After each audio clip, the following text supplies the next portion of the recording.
I'm sharing my screen.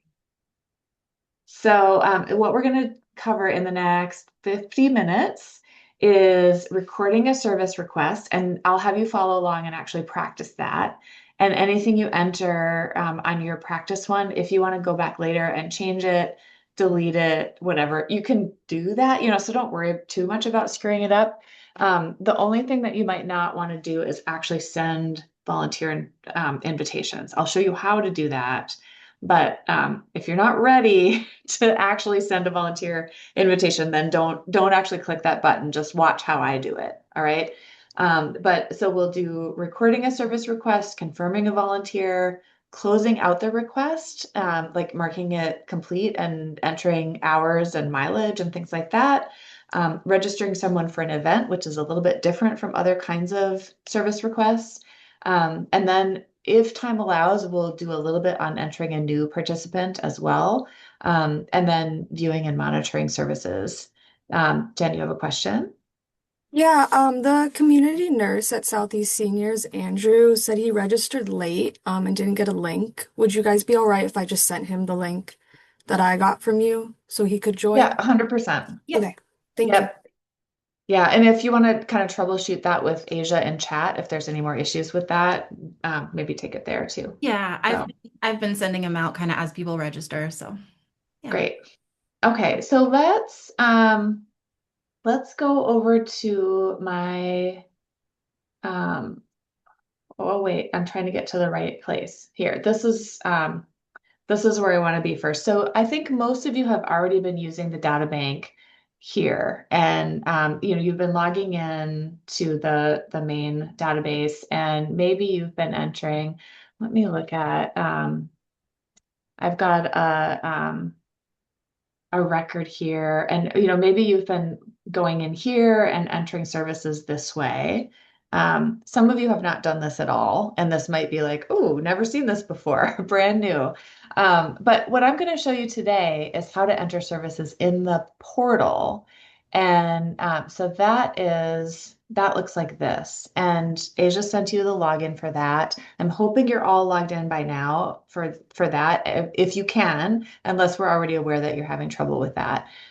So if you're not already logged into the portal, go there now and put in your login and then bring up your dashboard screen. And it should look something like this, but of course you're going to have different people listed there, and you might not have any services at all that are on your schedule if you haven't been inputting things there. Um, so our recommendation is when you get a service request that you have this open on your computer, and you can easily either do it in a browser like I have here, or that if you're in Chrome, for example, you'll have this little open in app button, and that lets you open it so that it works more like a desktop application. So that's another way to look at it. And in fact, I think I'm just gonna do that. Okay, so when I click open an app, then it opens on my desktop and it kind of disappears all the menu stuff that was on the top of the screen. So I kind of prefer this view. It's a little bit less cluttered, and just feels more like the other applications that you might be used to, like Elderberry or things like that. Um, and so if you get a request, you can go in here with your headset on, and you can like look up the person and enter their request right away without having to write it down on paper, and then take the extra step of entering it later if you want. So that's a way to just kind of make things a little bit quicker for you. And that way there's less chance for error, there is less paper that you're using, and this dashboard that's right here is always going to be up to the minute, up to date with the request that you're receiving. So there's some good things about that. It can take a little while to transition to that way of working though. So be patient with yourself. So I showed you can enter requests through the data bank application itself, but probably going to focus on doing it here.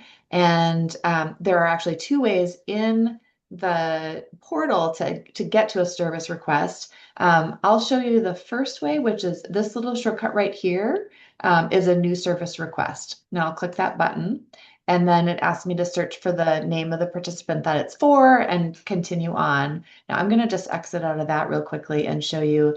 If I was in a participant record, and let's say I'll go to participants in the side menu, I'm going to search for, I started to type in the first few letters of my name, and then I came up with two matching records that have Karen as the first name. And I'll go into Karen testing portal here.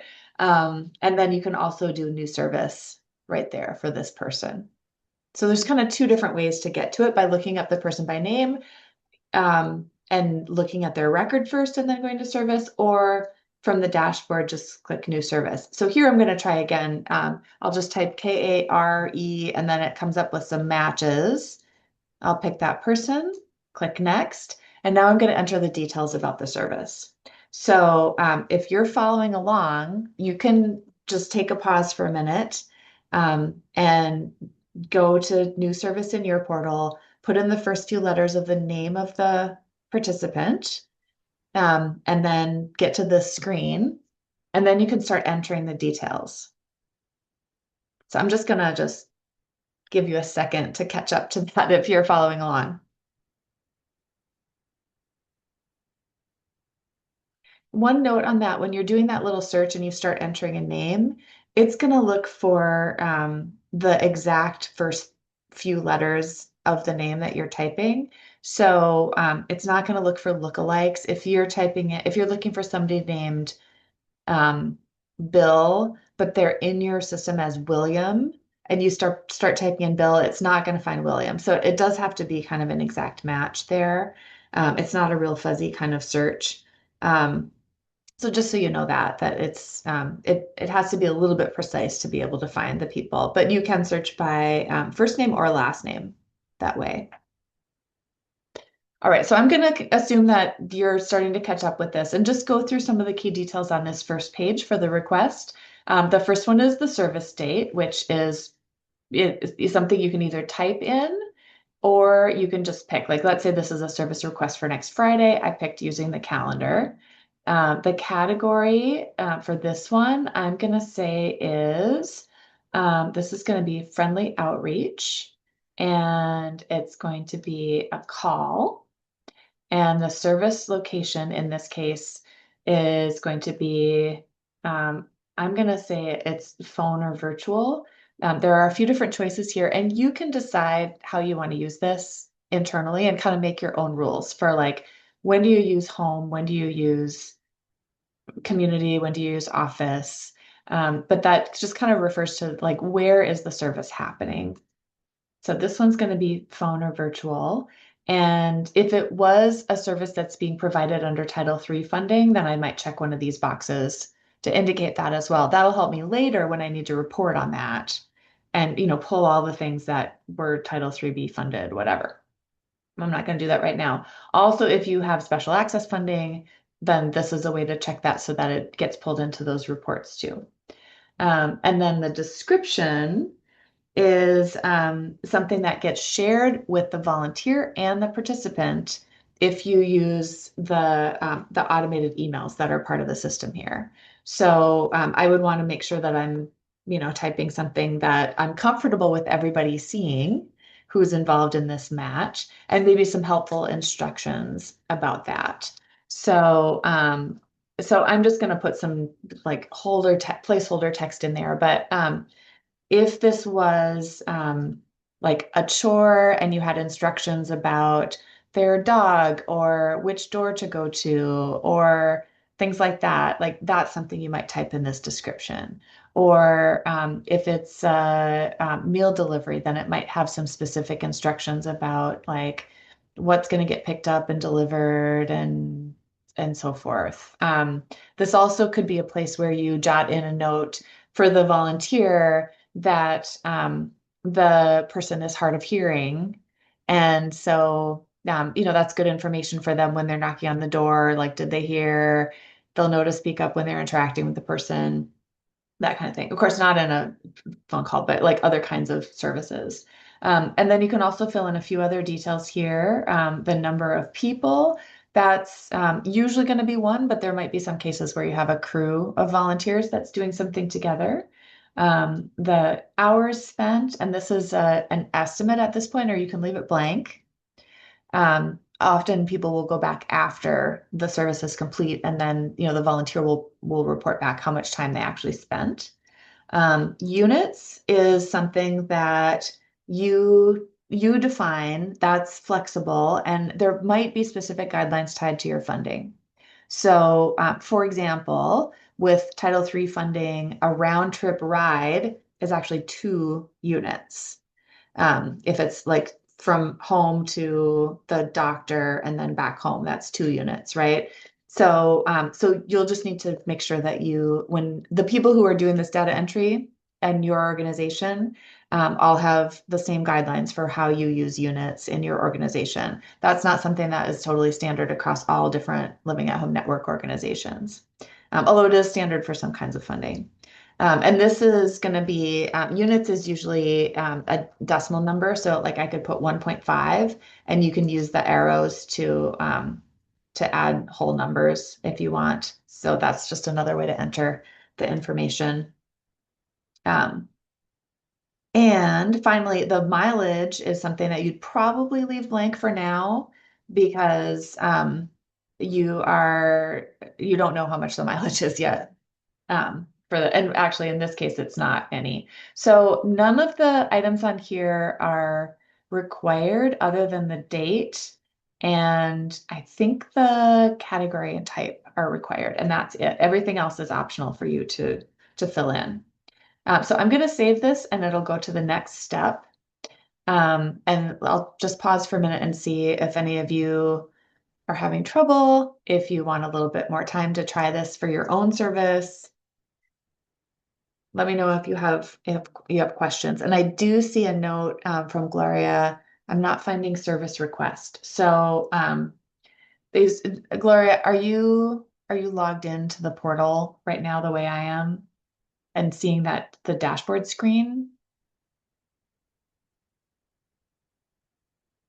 And Gloria, if you can, I can't remember if you were the one that didn't have a mic. If you do, you can unmute yourself and then let us know. Anybody else having some trouble? Is it going okay? I I have a noticed a few people question. are This joining is late. Yeah, go ahead. so we don't have all of the services that we provide in there. And I know sometimes there's it's a meeting and not a service. So maybe some of Yes. that. Mhm. I kind of forgotten how um Yeah, I'll show that a little bit farther on. I'll show okay, how to enter things that are like events, meetings, things that are more done in groups. okay, Yeah. great. Thank you. Yep. All right. I'm gonna go ahead to confirming a volunteer, which is the step that we're on right now. Oh, wait. Corinne, your hand is raised. I didn't see that Yeah, at first. Go ahead. two things. One, Lauren clicked the like save button and now it's just spinning for her. I don't know Oh. what's going on there. And then two, it looks like the portal doesn't have a place to actually enter like the unit definition in the same way that the CRM does. Sorry, the unit type would be the phrasing there. So I was wondering if there was in the future that field was going to be added to the portal here. Yeah.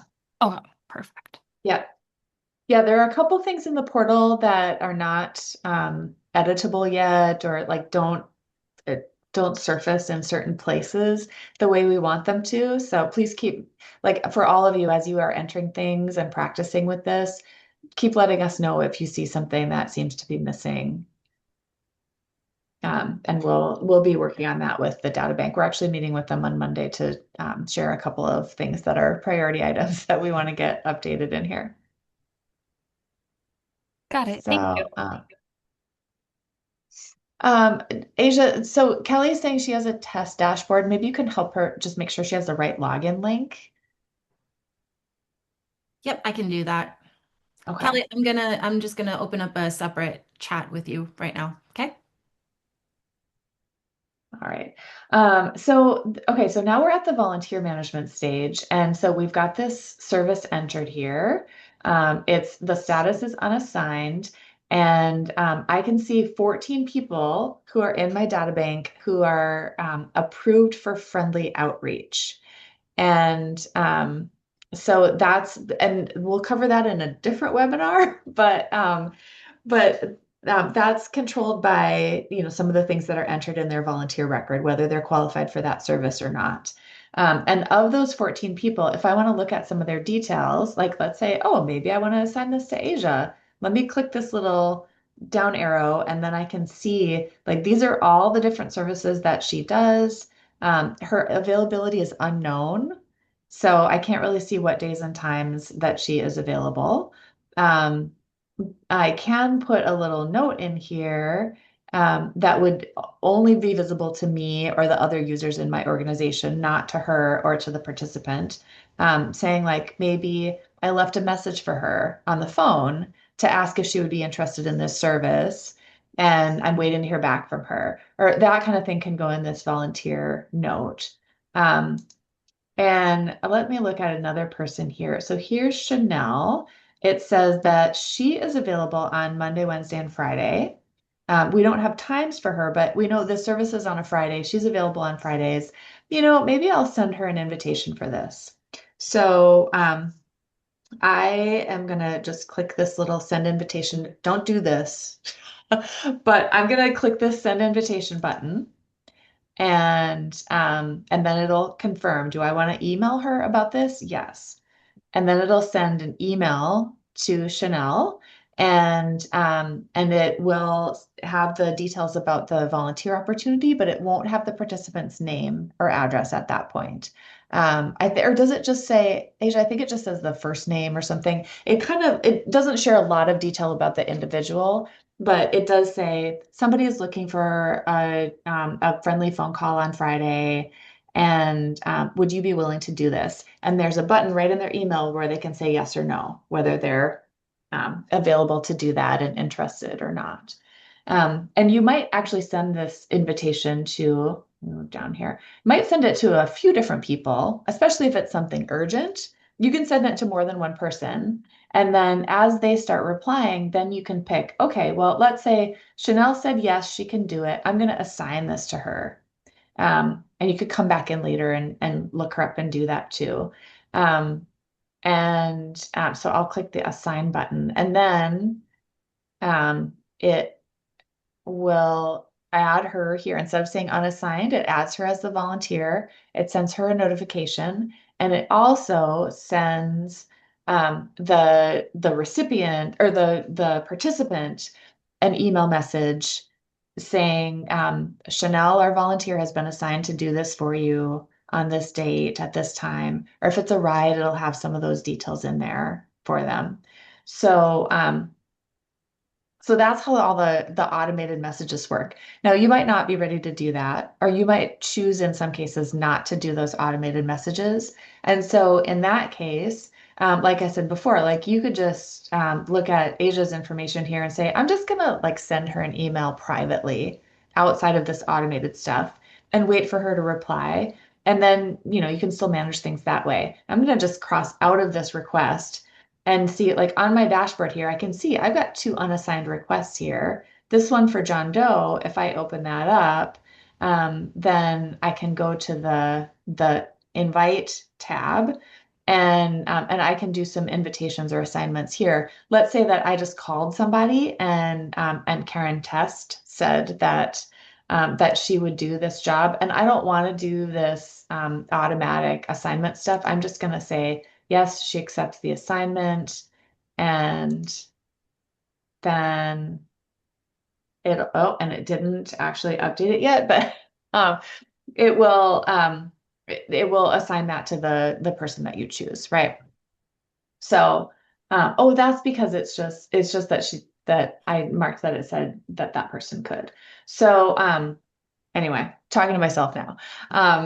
So if you want to try this right now, I would say you could send the assign message. That's probably pretty safe to do. It's going to come from your organization. It'll go to the people involved, or you could just record the service and pause there, and then just like manually assign it. One other thing I'll show you is that when you are um, when you're doing this, you can split up the tasks of entering services and making the volunteer assignments. So depending on how your staffing works at your organization and what people's roles or responsibilities are, you could have one person that's going in here and saying, okay, new service request. This one is going to be for, oops, it's AL. This one's going to be for Aline, and I'm gonna give her a medical ride, and this is going to be for a different date and whatever. Save that service, and then it'll show up on this list of pending services, and then your volunteer person can look in here and say, okay, here's all the ones that are unassigned. And actually I can even look at the whole list of upcoming service requests, and past ones to get a longer list of those. The dashboard shows the ones that are in the next 7 days. And the service requests page actually shows all service requests. And the volunteer coordinator can just go in there and one at a time say, okay, let's go in this one and invite or assign people to it, right? I hope you followed that. I went through that a little bit fast and in a slightly disorganized way. So, what questions do you have about the volunteer assignment process, and what should I maybe slow down and go through in a little bit more detail here?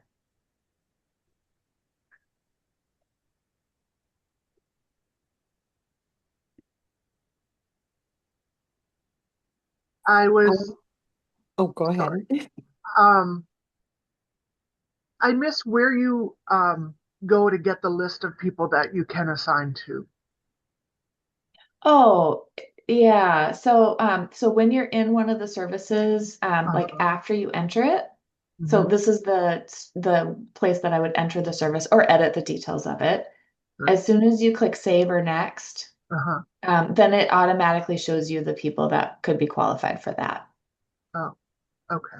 Not sure. And here, this is actually important. So, let's say like let's pretend this is a request for a ride, and this person requires like a wheelchair lift, or they need to be okay with smokers or something like that. There's like some kind of special thing with this request, and you want to know a little bit more about the volunteers before you confirm or invite them. We could say like, okay, we're thinking about assigning Daisy to this, but we're not sure if she has the right kind of vehicle or if she's willing to drive that far or whatever. I'm going to switch to my other tab here and look up Daisy in this database, in the CRM side. And then I can look at her volunteer record and see some more detail about her. So, like, she's got this note here that says no night driving. Well, that might be important detail to know if you have a request for something that's in the evening, or she might have some other details here that would be pertinent to the assignment. And so I know you all know your volunteers pretty well, but this is just a way that you can check for a little bit more detail if you need it to look back at your notes before you confirm an assignment. Because the portal is designed to be just very streamlined, and it doesn't show a ton of information, just enough for you to routinely make these assignments. But there are times when you might want to look back at the CRM for more details. Corinne? Yeah, I was hoping if you could just go through again, is the only button that sends something to the volunteer that blue like paper airplane arrow button? Like so the accept assignment doesn't send a thing to the volunteer and the assign button doesn't send a thing to the volunteer, but the blue arrow does? The blue arrow sends them an invitation. Hmm. If they accept, then it will, their acceptance will actually change these things or it'll change them to yes or no or maybe, depending on how they respond to that email message. Mhm. And then once you have received one or more responses, then you can go back and assign somebody, and then it will send another message to the volunteer. And in that case, it will also send a message to the participant Oh, confirming the assignment. okay. I just need to know when Yeah. things are actually going out Yep. of the system versus coming in. Thank you very much. Yeah. Yeah, and I definitely recommend testing this.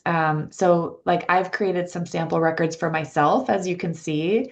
And I would suggest that all of you put a record in your data bank for yourself, and maybe even two, especially if you have two different email addresses you can use, so you can kind of distinguish. Like I used my professional email address and then my personal Gmail for a different record so that I can test all the messages that are going back and forth and see those.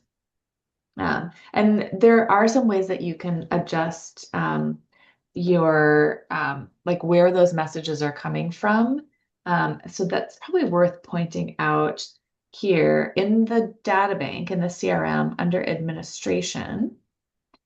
There is this item called service email settings. I know that's probably pretty small on your screen. Um, and so this is where you will set what appears in the person's inbox as the who the email is from, the name and the email address. And then there will also be a um,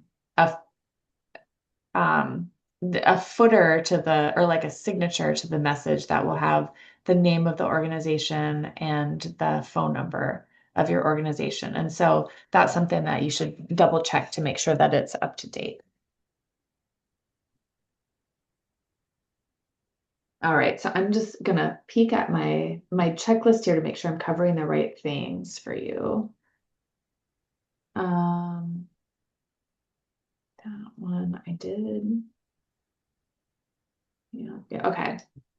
I think I covered everything here. I'm going to go on to our next thing, which is closing out service requests. So let me go back to the portal and so this is probably where I would look for this. So when you log in, you first get to this dashboard. I would actually go to the service requests tab in the menu to just see, kind of everything that is in there, and then the ones that have a status that is blank or that is requested that needs to be updated to fulfilled. We There's actually a little glitch with this where you can't change the status in the portal right now. So you would do that in the CRM, but you could update those. You could also go in here and say, okay, like this service is fulfilled, that happened yesterday. And so I'm going to edit that. And so go to edit, and I'm going to say like this ride, the volunteer reported back was 5.7 miles, and she spent half an hour providing this ride. Actually, that's maybe a little quick, but so so now I've updated the details on that ride, and you could just kind of go through for each one of these that have already happened and update it to the extent that you have that information. You could update the status, the mileage. If you want to do that inside the CRM, other way to do that is look it up by the participant. So this one is for Mitsu, and I'll find her here. And then here's her services. And so here's this one. I'm just gonna change the status to fulfilled for that one. And you could also put additional details in here if you want to.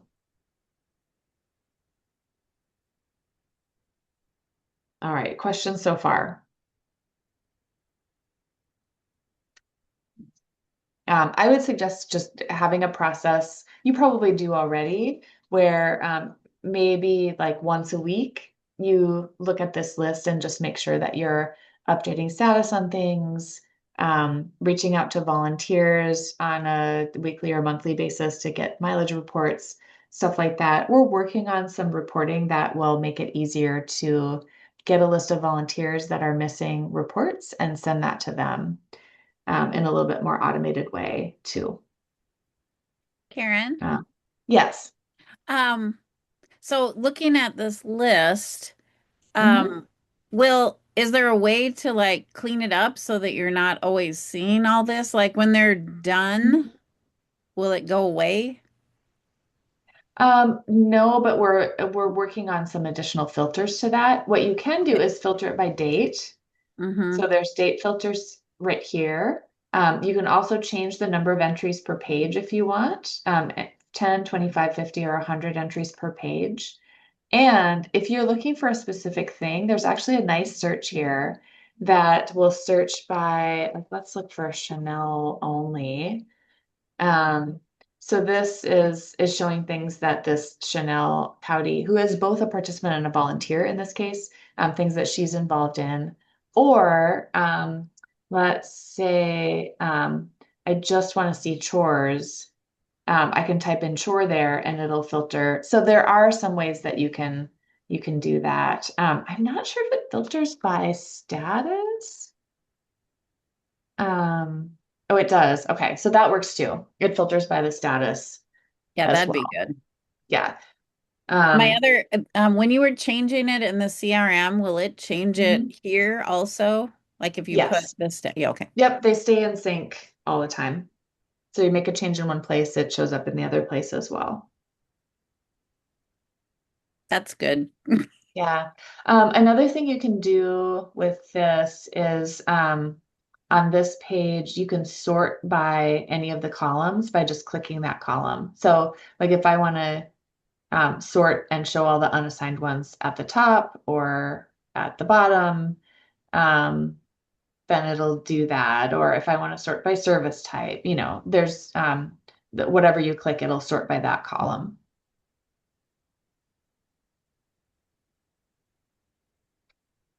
All right. Are you ready to do events? Um, I'm just gonna take that as a yes. So, oh wait, Andrea has her hand raised. What's up, Andrea? Yeah, I just had when I put the service request in and I hit accept without sending an email, and then I go to the dashboard and it's still red and unassigned. Okay, we'll have Asia, can you make a note about Should that? We'll have should to the look into name be that and see if going in there something right funny is going away? on. Yeah, so I think I put this in the chat, but sometimes it takes Yeah. a minute for your browser to catch up, or there are like caching issues or things like that. So sometimes we would recommend like clearing your cache or closing and reopening your browser.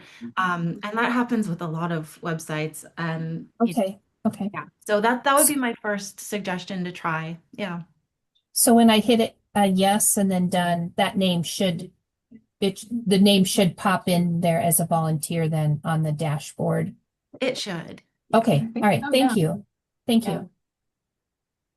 All right.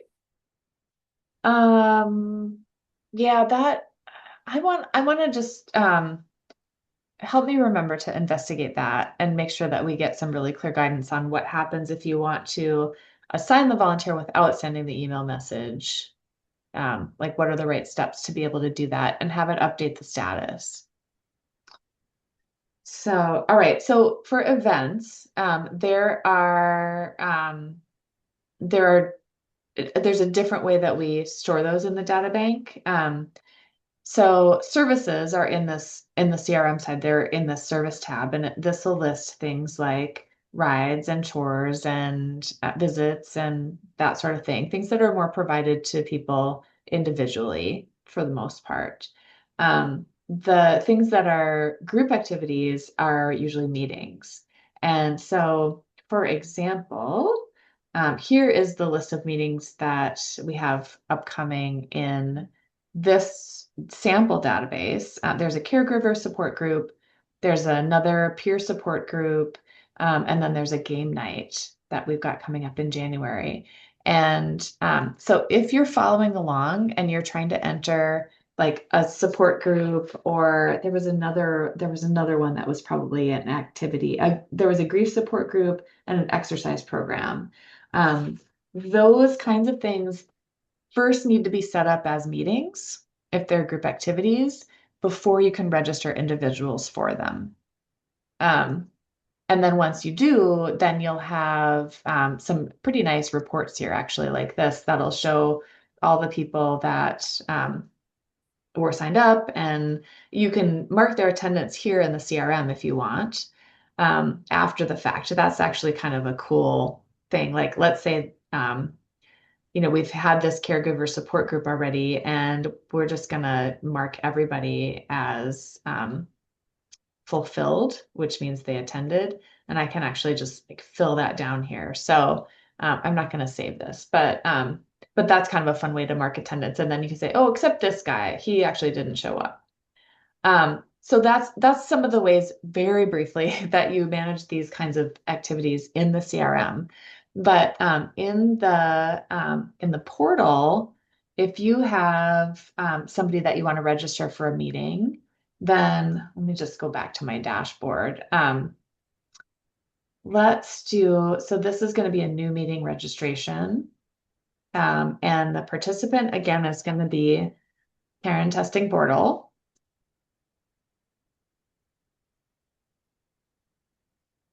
And that will bring me to the record for Karen. That's in the very top. You can always see whose record you're in. And then there's different tabs with different information about my services and my meetings. And then this one actually shows all of the upcoming meetings that I have to pick from. And so you can see, like, I was confirmed for a cribbage tournament. I could actually change that status here to fulfilled if I wanted to. And let's say I want to register for December game night, which is in the past, so it's kind of weird, but let's ignore that. Pretend it hasn't happened yet. Then I can put myself as confirmed for that. And if you want to see more details about that, besides like the date and time, if you click on the date of the meeting, then it'll have just a little bit more detail about that. And I find that this is really helpful. Like if you're on the phone with somebody and they call and they say, hey, I want to come to game night, you can look up their record and sign them in. But then you can also say like, okay, so it's at this will be like the location or the address. And you'll have a description at the bottom, and you can say like remember to bring whatever, or things like that. So you can help just like share the details of that event with them here. And so that's how you can assign people to the various events and activities in the portal. What else? Oh, I'll show you one more thing. Another way to do this, there's actually 3 ways to do it. You can do it through the CRM, you can do it through the portal. You can also do it through, wait, come back. You can also do it through an online form. So this is the calendar for Sample Senior Center. And they've got a game night listed here on their calendar. And if I click on that, I can actually type in the person's information here. This works great for a brand new person, because then you're just capturing their vital information here, kind of the most important stuff to get them into their database. And then you will register them for that event, and they will get an email confirmation automatically. Yep. So I If just you use wanted the to online jump form. in and add that I think everyone here, at least most of you, registered using one of these forms and hopefully got that confirmation email. So you can see exactly what the process is like. Yeah. Yeah. So if you don't already have your own online calendar that's connected with the Databank meetings and events, then we can help you set that up too. It's really easy to do. So that's another option for how to do it. And where are we at with time? Okay, so we've got about 10 minutes. I think we covered almost everything here, except for entering new people, which I wasn't sure if we wanted to take the time to do that right now or not. I know a lot of you know how to do that already. I did see a couple hands raised, and I'm sorry I've been ignoring you for a minute, but Curry, go ahead. Yeah, I just wanted to know, it looks like from what I can see when we've canceled out of something in the service portal, it has still like shown up on the CRM side. So I think I Mm. messaged Asia about this earlier. But so we had like some try, oop, fail, cancel that one, try, fail, cancel that one, and they still show up as just like partially blank services in the CRM. So Okay. that deletion, something isn't working with deleting them, basically. Hmm. Or yeah, I think I know what's happening there. So, okay. Yeah, so that's something I'm sure we can address. I'm gonna bring back, wait, do I still have it? Yeah, I'm gonna bring back my slide screen that has some resources. We'll send these out to you.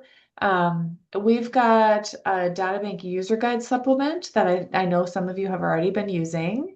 And that looks like this. It's got a big crowded table of contents here, but if you want to see things about the service portal, those are right in this second section of it.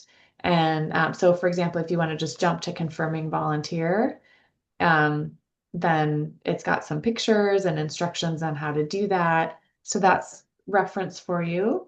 There's also a how-to sheet on creating a service in the Databank CRM. And there are a bunch of step-by-step guides that Asia has created. I'll jump to that too. So here's the index with a bunch of links to different things. Um, and then there's a folder that has all of the database resources. And let me jump to that one as well.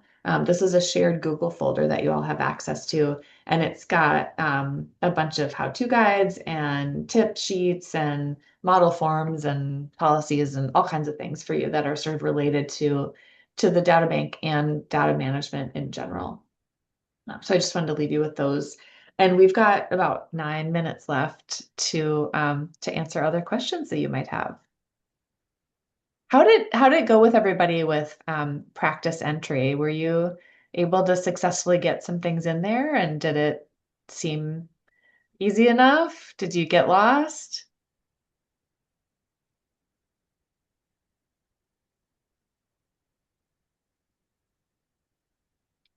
Or are there more questions?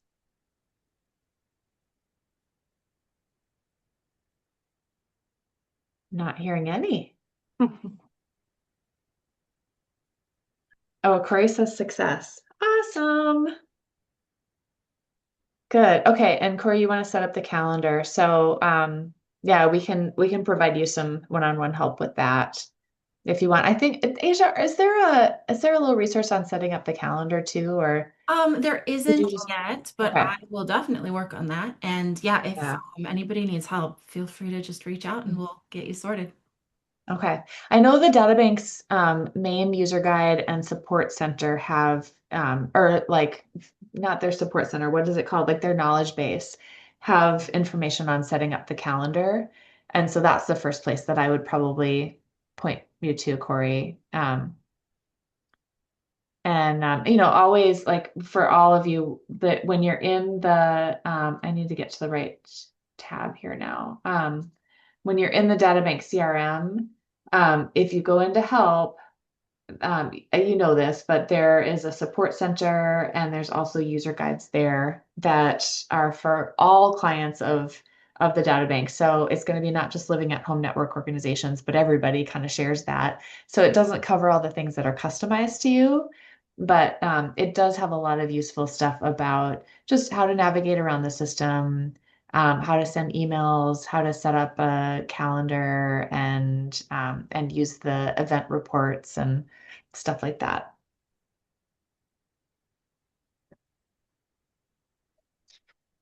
All right. Well, I'll tell you what, I'm going to put in, I know you have lots of channels to get help, but I'm just going to put in my email address um, in case you have a specific follow-up question after this. I'm going to put that in the chat for you. And so that's one more place you can go. And of course, always, use your database point person as a resource, use Asia as a resource, use the help materials that are available, all that stuff. But I'm also happy to address anything, especially if it's specific to this training today. Oh, and by the way, when you see my chats, it'll look like there's a little picture of Kristen in there because I'm hijacking her Zoom account today with her permission. Karen, do you want to just talk real quick about what we're covering next week? Sure, yeah. So next week is about volunteers. And actually, can we get to, well, that's not what I wanted to do. Um, is the calendar published on Living at Home Network or is it It's not. the No. okay. Never mind. I was going to try to show that. But okay, so we have a similar webinar to this next year or next time, but it's going to be on volunteers and just like every aspect of managing volunteers. So let me see if I can pull up the agenda for that one so that I can share exactly what the highlights are. Uh,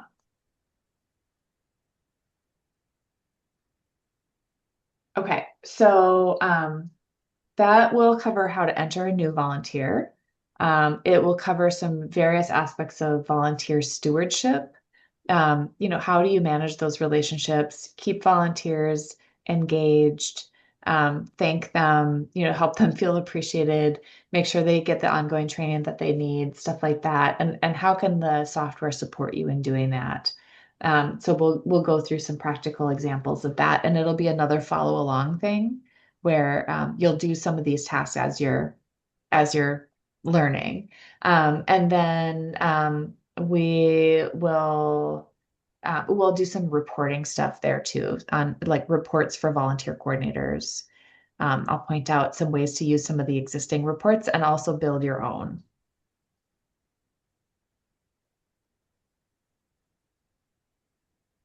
Yeah, that's a good question. All right. Well, it sounds like maybe we're ready to wrap up.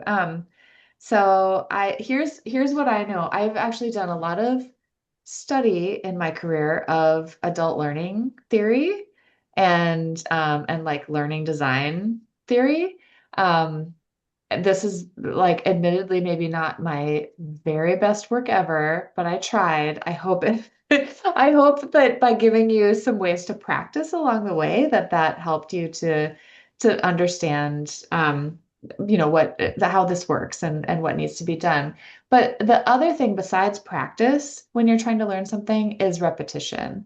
And like there's a great study that said that if you are trying to learn how to do something new, if you practice it about 24 hours after you were introduced to the skill, and then again a week later, then it has a higher likelihood of sticking. And so this is my homework assignment for you is like go in again tomorrow afternoon and try entering another service request.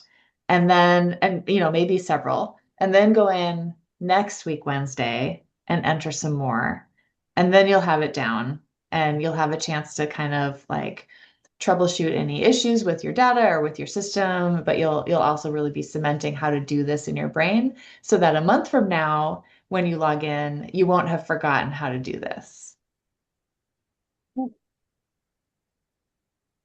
The trick is trying to train something when you're not 100% comfortable. Yeah. Yeah, but it's also good to have a chance to ask us questions while it's fresh in your mind, too. So yeah, so practice and repeat a little bit, and you'll get this. And just know that you are very well supported by Kristen and Asia and all the people at the Databank, and we all want you to be successful with this, and we're cheering for you. And we also get that you're trying to do a million other things at the same time. So we all just need to be realistic about allowing a little bit of time to fully adopt this and kind of change the way you've been working. Okay. Yeah. Thank you. Yeah. Thanks, everybody. All right. Take care. Take care.